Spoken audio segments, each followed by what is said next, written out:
Hi guys, it's me again. I'm at my local village or whatever it's called, the nearest village to where I live. The supermarket's closed, so I've gone to a small supermarket that is always open, even after hours. And I've just got a few things. I've parked up here. There's a bloke there with it's hot, right? And he's got a parka on, and he's just talking to himself. As soon as I saw him driving up, the first image I had was of him plunging a knife into me with his fist, like a stiff kind of fist, an underhand grip, not an ice pick grip like this, and putting it into me. So that's the fear I have, and ADHD. My alarm bells are going off. Like there's like a bandstand there or something in the center of the square, and there's a bloke there in a motorbike. He just parked up his motorbike and he's got all his fluorescent clothes and everything, just sitting there and just ignoring him. This is what I couldn't do. Obviously something's wrong with him, but he's just talking to himself. I couldn't do that. I couldn't do that. My self-defense alarm will be screaming and I'll be walking away. I don't know if you can see, there's a bloke there talking, going on and on and on, talking to himself loudly. I don't know. Another nutter. He's walking back down that road now. I'm not going to look at him. But he's having these conversations, and he's not from the West Indies. I think he's African. It's an African guy with a shaved head. And he's having these conversations, these like loud conversations. Poor guy. I feel sorry. I'm not taking the piss at all. Obviously, someone who's not just ADHD. ADHD is bad enough, but I've had depression and anxiety, and I've been on medication for 31 years. So I can't talk. Well, I can, because I know what it's like to. I don't know what it's like to be where he is. He could be like a lot worse than where I am. Yeah, bloody hell.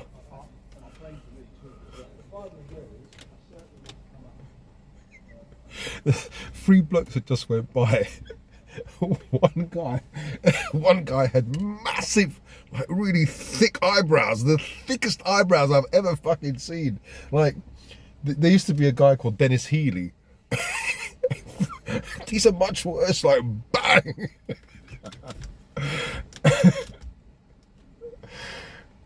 It's like they look fake. It's like black tape. You cut the black rectangle and stuck two there. Absolutely massive. Absolutely massive. I can't believe it. How massive they were. Bloody hell. Oh my goodness. Just seen a trans person. Like you can see it's a man, right? Long hair, but with breasts. And he's trying to walk like a female. Oh man, that's strange. Stop the world, let me get off. is the thought that I'm thinking of. I can't go out, I can't just go out into the world. I'll see things that like,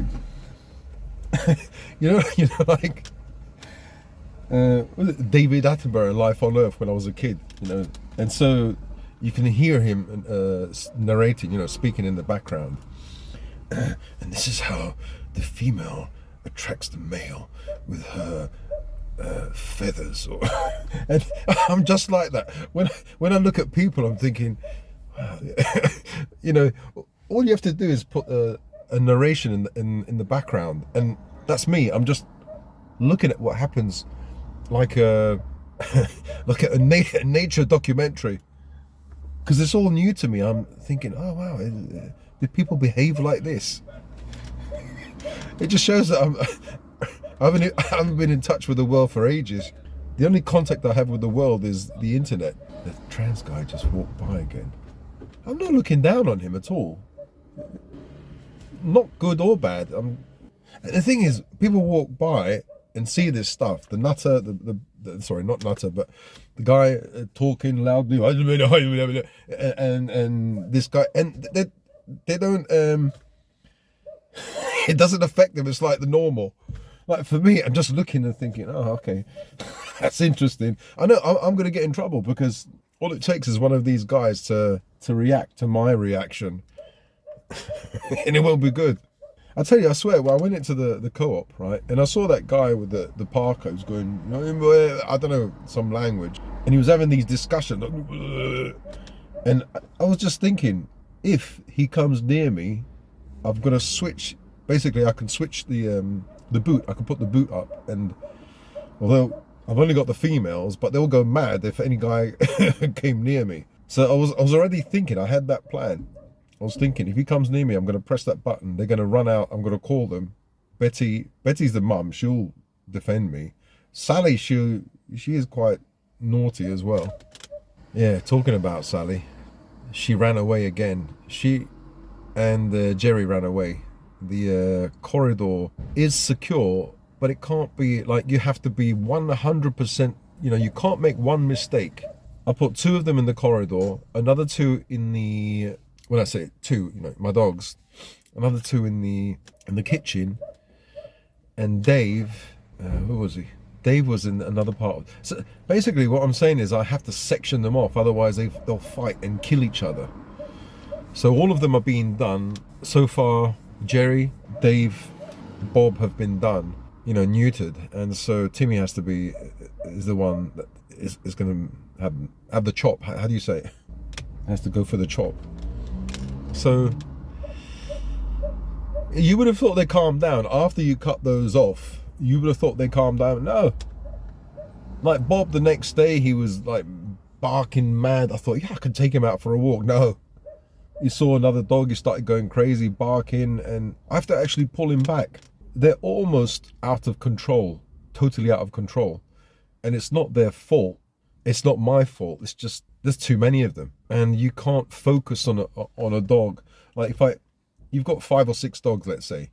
You take one out, and the rest will go crazy, jumping up, screeching, and scratching the window.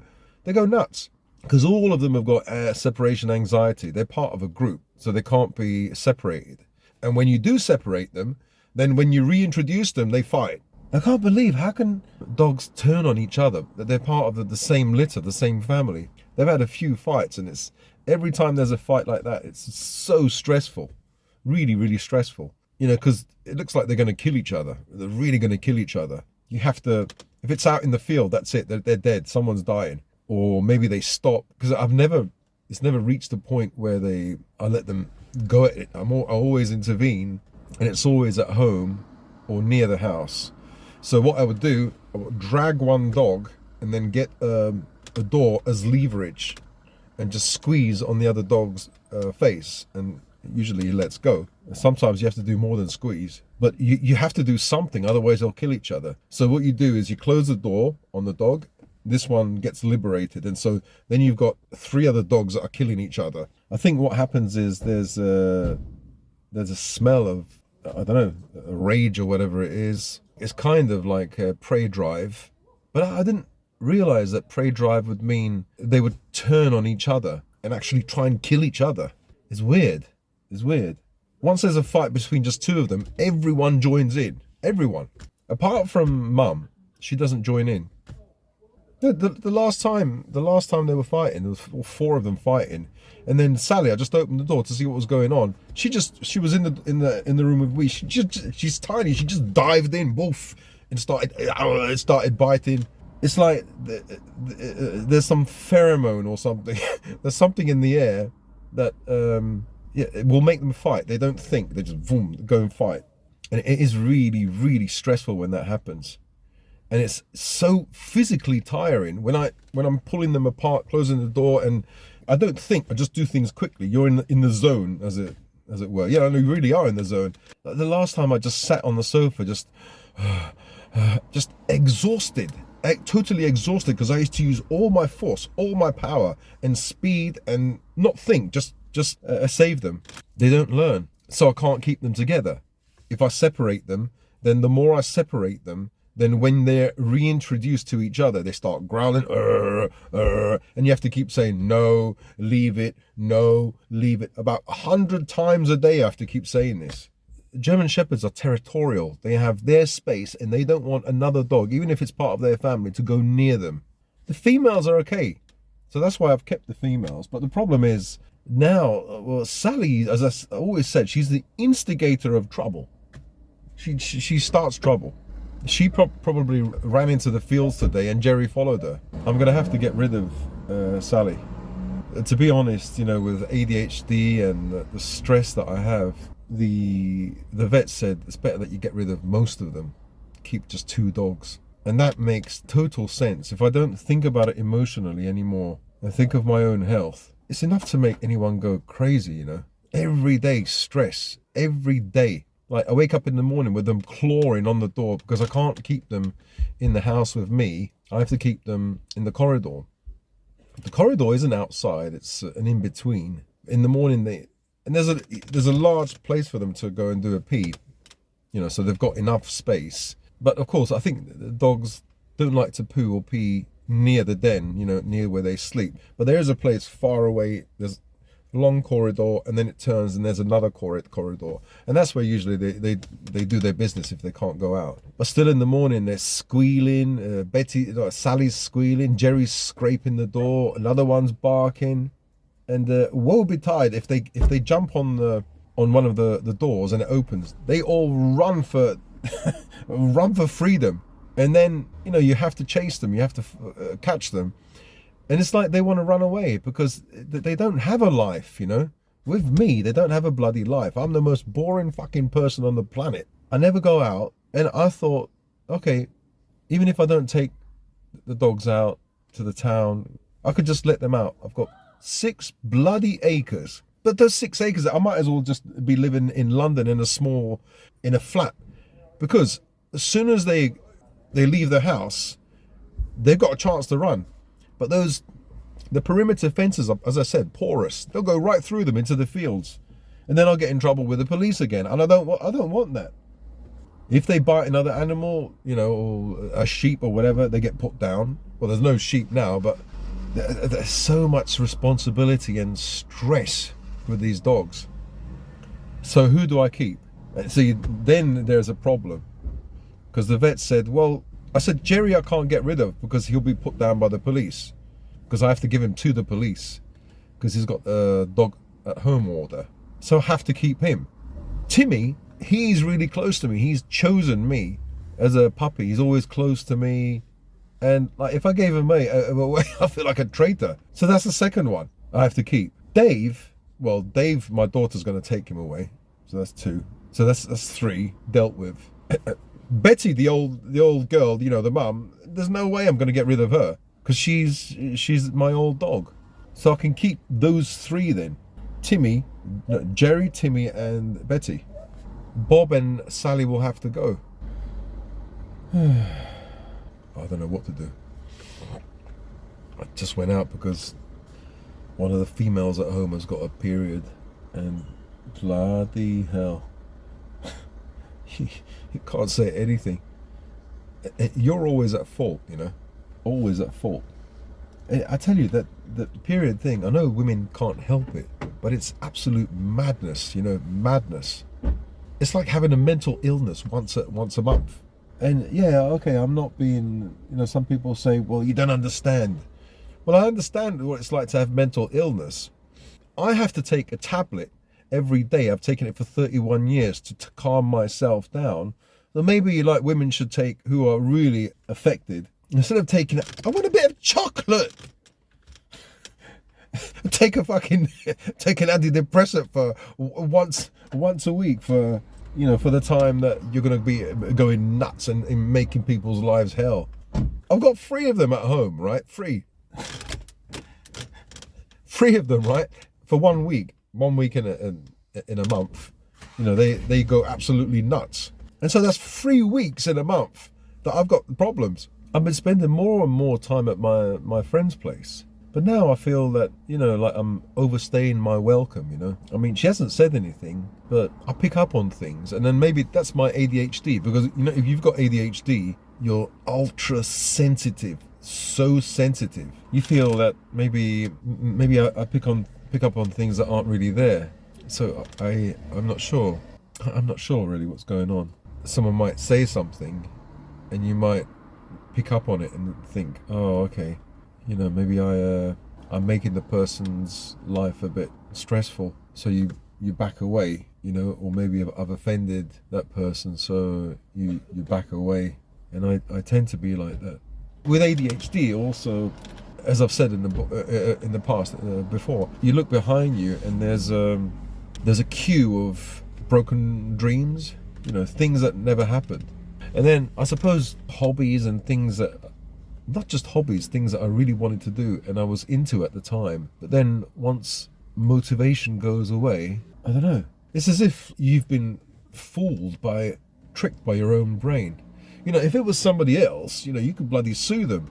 You can't sue yourself, can you? Like, I was interested in martial arts in the past, and I was so interested in martial arts that I wanted to be a martial arts teacher. I went to the East to train with. I actually trained with a master as well.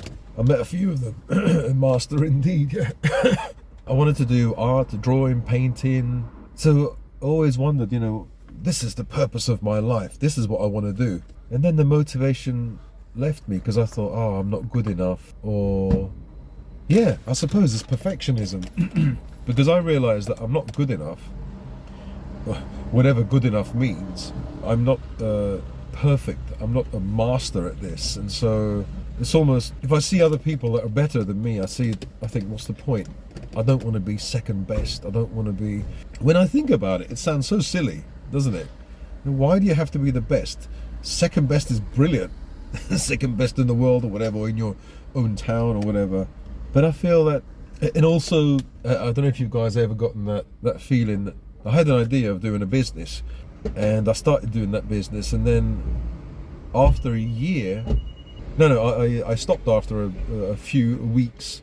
I had the idea of doing this business, and then I did the research. Then I thought, oh, okay, I can make this work. But then it was just too difficult for me, and I didn't have the motivation. Say a year later, you see on YouTube guys talking about this very business that you were doing, or talking about going to China and training with a master, and they have their YouTube channel and they're successful. And I think, why the hell didn't I do this? Why do I come up with these ideas and, like being a martial arts teacher and going to China? I've done all these things, right? And it fails. I just don't have the motivation, or I don't think I'm good enough, and so, or I'm too shy. I don't know, so many things. And I fail. Or I want to do this type of business and I have these great ideas and I fail. And then I see other people being successful in almost exactly the same thing that I wanted to do. And I think, this person I have this curse of perfectionism, but when I see this bloke and I think, this person isn't as strong as me. I mean, the techniques that he's showing aren't as good as the techniques that I know. Why is he successful and I failed? Why? I don't know. And that's the problem. I've got so many problems. One is perfectionism. Two, ADHD. 3, social anxiety. 4 is depression and stroke anxiety, which I've taken medication for 31 years. 5 is low kind of self-esteem, low self-worth. Kind of the same thing, isn't it? Yeah, the idea of I'm not good enough. Yeah, I'm not good enough for what? And who am I comparing myself to? I know logically it makes sense to counter the arguments that your negative self brings up, but there's the emotional part that I don't know, logic can't touch. You're just not good enough. I know logically it doesn't matter, so what if you're not good enough? But there's that other part of you that says, well, it does matter, So those are the problems I've had in the past. I'm working on dealing with them, but at the moment I've got so much stress at home.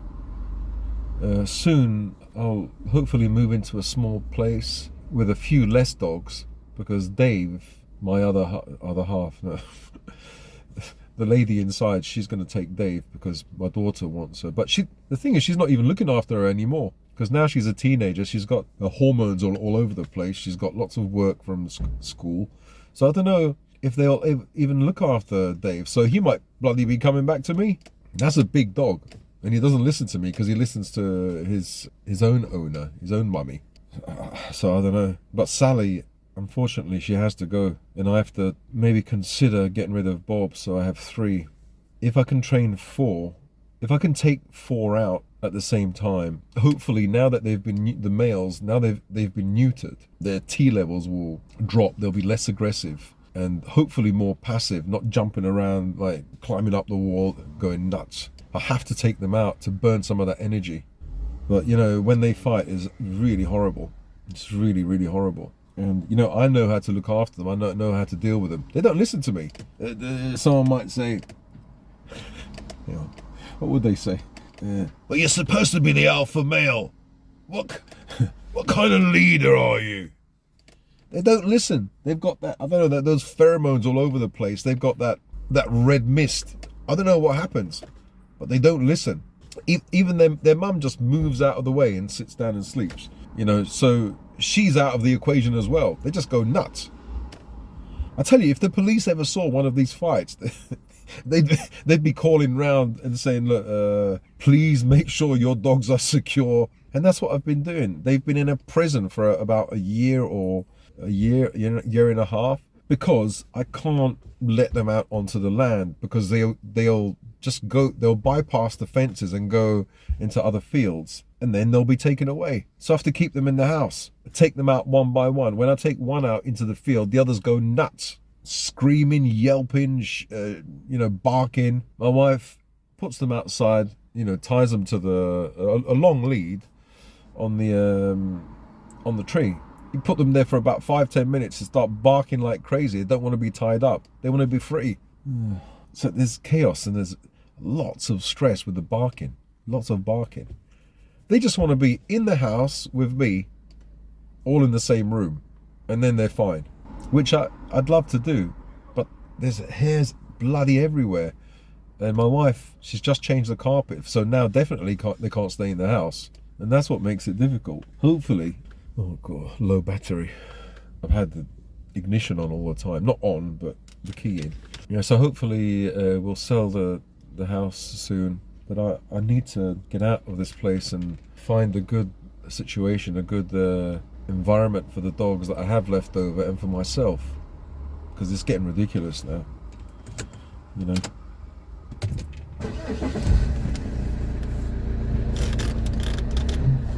Okay guys, I better go home and face the music. As I always say, love yourselves and each other and your doggies, your animals.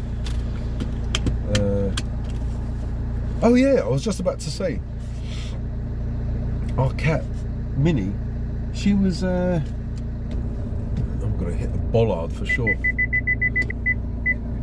Yeah, our cat Minnie, she was, my wife said she was, her leg was shaking and everything, and she looked like she'd been poisoned. I said, how do you know? Well, she said she looks like she's been poisoned, and so I looked at her. She seemed okay, but she was dragging her feet, and I thought, uh-oh. So she quickly, you know, she phoned up the vet and quickly drove the cat. She was going to drive the cat there for an emergency appointment. She said the cat's dying. I said, what? So I ran out and I looked into the boot, and she had her in a box. And I said, show me. And I looked, and she seemed okay. She didn't, but obviously she must have seen something that I didn't see. So we were not sure. Maybe she had some rat poison or something in the field, or some dead mouse or rat, because now it's springtime, there's loads of rats and mice. So what they did is they pumped her out, her stomach maybe, or they flushed her out and gave her vitamin K, because that's a kind of antidote to warfarin, I think, or you know, rat poison, whatever it is. And she came back in the afternoon okay, which is I'm really happy about, because she's a nice cat. I don't really like cats, but I like her. I like that cat. She's nice. I would. She's a cat that I would keep in my house, and that's a person that doesn't like cats. So she's that nice. She's a killer. That cat kills birds, mice, and this is a mice revenge by poisoning her.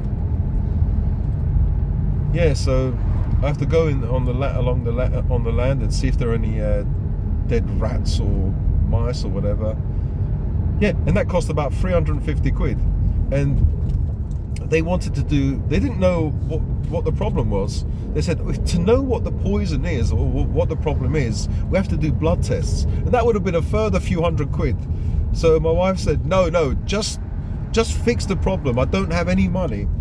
So, like, the cat was 350 quid, let's say, okay?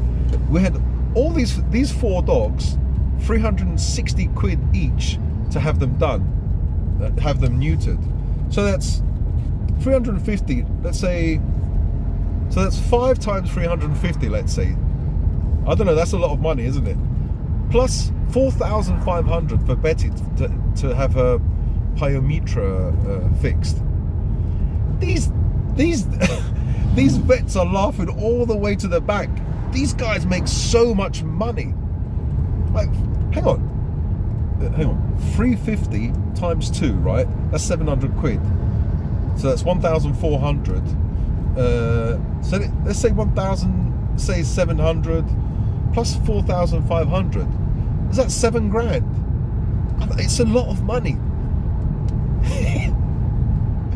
Like, these people must think that you're loaded or made of money. Like, we've spent 7 grand on these dogs, and what am I talking about? 7 grand? I'm absolutely nuts. The dogs initially needed treatment, and it cost 700 quid. So put another grand on top of that, something like £8,000. That's a lot of money. I feel it's a lot of money. I don't know how much people earn, how much people have, but these vets are really expensive. I'm really glad they saved their life. I'm not. But if that was one incident, every time you go there, it's just like you go to the dentist. Every time you go to the dentist, you're losing some teeth. Every time you go to the vet, you know your wallet is going to be much lighter. It's good if you've got money in your wallet, but if you don't, tough. Anyway, love each other, love yourself, of course, love God, and yeah, see you guys in the next wonderful episode. Bye.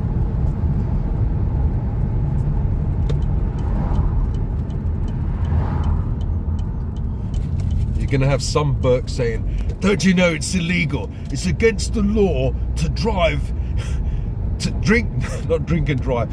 Don't you know it's against the law to drive and film?" Well, I'm not using my hands, am I, to film? I'm using this hand and this hand to drive, and I'm not looking at the camera, am I? I'm looking there.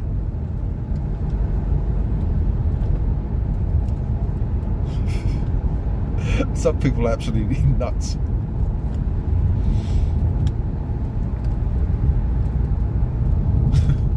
You can't drive and film. You can drive and film if the camera isn't obscuring your view, i.e. you're not looking at the camera at the same time and holding it. Anyway, see you guys in the next video. Bye. And it really is bye this time. So yeah. I was going to write you a letter. When I turn the page, I'd have the courage, yeah.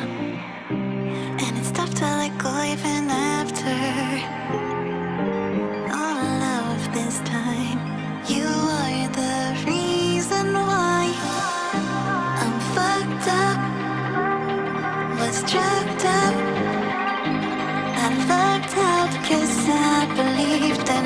was lies.